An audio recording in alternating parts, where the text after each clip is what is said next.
Asthma patient की सबसे बड़ी परेशानी ये होती है कि उनके छाती में जमा बलगम उनको सांस लेने में परेशानी पैदा करता है।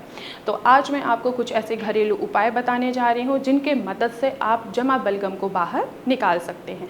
पहला उपाय है ब्लैक पेपर। जी हाँ, आप काली मिर्च की मदद से अपने छाती में जमा बलगम को बाहर निकाल सकते हैं। काली मिर्च को आपको आधे चम्मच हनी में मिक्स करके रोज़ाना लेना है। इसकी मदद से आप अपने छाती में जमा बलगम बाहर निकाल सकते हैं।